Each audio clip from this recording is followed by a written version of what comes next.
En lui, vous aussi, après avoir entendu la parole de la vérité, l'évangile de votre salut, en lui vous avez cru, vous avez été scellés du Saint-Esprit qui avait été promis, lequel est un gage de notre héritage, pour la rédemption de ce que Dieu s'est acquis pour célébrer sa gloire. Éphésiens 1, 13, 14.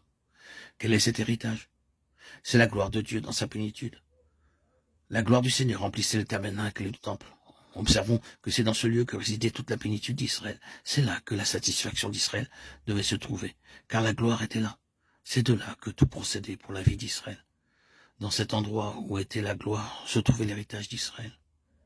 Maintenant, vous connaissez ce court passage des Éphésiens où l'apôtre prie pour que les croyants aient les yeux de leur cœur éclairés pour qu'ils puissent connaître, parmi d'autres choses, quelle est l'espérance qui s'attache à son appel, quelle est la richesse de la gloire de son héritage qu'il réserve aux saints, ou qu'il a donné dans les saints. Éphésiens 18. Dans le grec, le mot saint est le même mot que celui qui est employé dans la lettre aux Hébreux pour le saint des saints, Hébreux 9.3. Dieu a son héritage dans le saint des saints. Nous avons notre héritage dans le saint des saints. La plénitude de la satisfaction de Dieu, la plénitude donc de la gloire se trouve là. Le Saint-Esprit est venu comme l'esprit de la promesse et comme un gage de notre héritage. Cela constitue la plénitude de Dieu dans le saint des saints.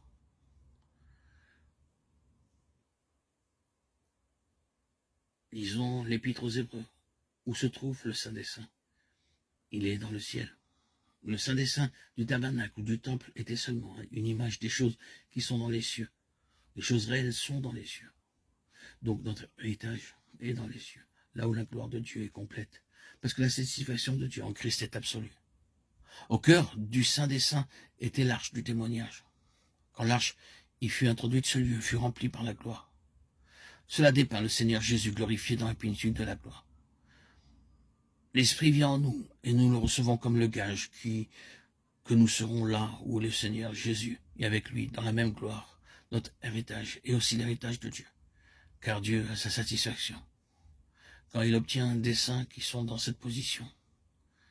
L'héritage de Dieu, c'est son Fils premier-né. Et il obtient cet héritage dans son Fils quand il est dans la gloire. Beaucoup de fils doivent être amenés à la gloire, et l'héritage de Dieu se trouve dans ses fils amenés à cette gloire. Oui, la gloire est dans un lieu, mais c'est bien plus qu'un lieu. C'est Dieu dans sa pleine expression. Oh, est-ce qu'il sera possible que vous et moi, nous puissions atteindre le stade où Dieu aura une libre expression de lui-même en nous? C'est cela, l'évangile de la gloire. C'est de cet évangile dont nous parlons. L'évangile de la gloire du Dieu satisfait est une merveilleuse chose.